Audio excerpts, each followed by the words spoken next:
ઉપલેટામાં અનુસૂચિત જાતિના વાલ્મીકી સમાજ સફાઈ કામદારોના ક્વાર્ટરોને ખાલી કરવાની નોટિસને લઈ આજે નગરપાલિકા ખાતે વાલ્મીકી સમાજ દ્વારા રજૂઆત કરવામાં આવી હતી। રાજકોટ જિલ્લાના ઉપલેટામાં હાલ ચોમાસાની ઋતુમાં વરસાદને લઈ અલગ અલગ ચારેક જગ્યાએ ખૂબ જ જૂનવાણી જર્જરિત કાટમાળ પડી જવાના બનાવો બન્યા હતા, જેમાંથી એક જગ્યા પર કાટમાળ નીચે દબાઈ જવાથી એક મહિલાનું મૃત્યુ પણ થયું હતું।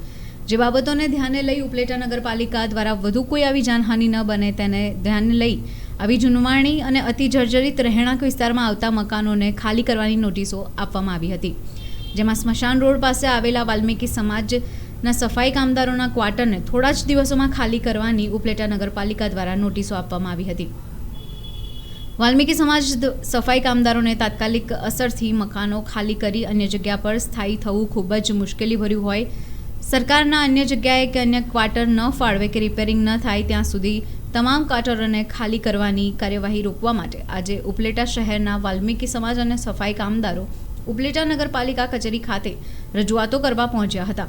અને તમામ મુશ્કેલીઓ વર્ણવી નગરપાલિકાને રજૂઆત કરતા હાલ નગરપાલિકા દ્વારા ટૂંક સમય માટે આ ક્વાર્ટર ખાલી કરવાની કાર્યવાહી રોકવા ચીફ ઓફિસરે જણાવ્યું હતું।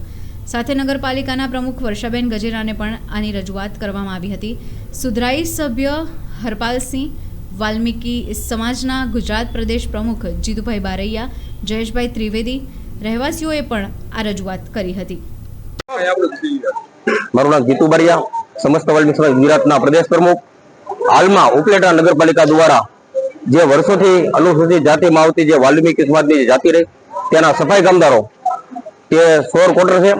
તે નગરપાલિકા હસ્તક હોય તો તે નગરપાલિકા દ્વારા તે લોકોને ખાલી કરવા માટે જર્જરિત હાલતમાં જે મકાન હોય તો તેની માટે નોટિસ આપવામાં આવી હતી કે 2 દિવસમાં ખાલી કરવામાં આવે। તો તેની જગ્યાએ અત્યારે લોકલ આગેવાન અને અમારી સમિતિના દરેક લોકોએ નગરપાલિકાને રજૂઆત કરવામાં આવી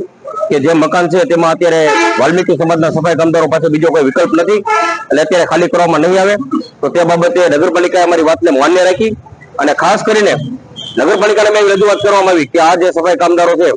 તેને તે જ જગ્યા ઉપર આવાસ યોજનાનો લાભ આપવામાં આવે કે જે કોઈ કઈ સરકારી યોજના હોય તે જ જગ્યા ઉપર ફરીથી તેના મકાનનું નિર્માણ થાય તેવી રજૂઆત કરવામાં આવી। તો નગરપાલિકા દ્વારા અમને રજૂઆત કરવામાં આવી હતી તે બાબતે નગરપાલિકાને બાંયધરી આપી છે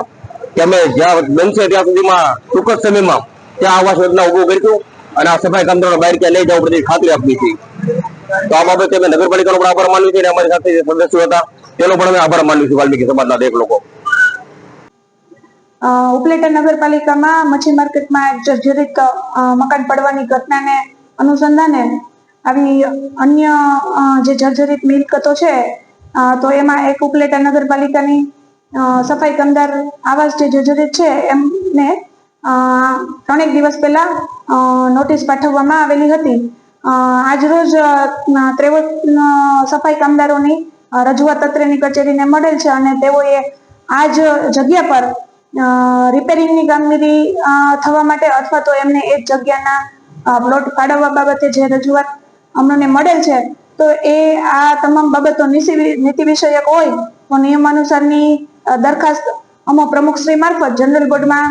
નિર્ણય અર્થે રજૂ કરાવીશું અને જે કાંઈ સફાઈ કામદારોના હિતમાં જે નિર્ણય લેવાનો થશે તેવું કાર્યવાહી અત્રેની કચેરી દ્વારા કરવામાં આવશે।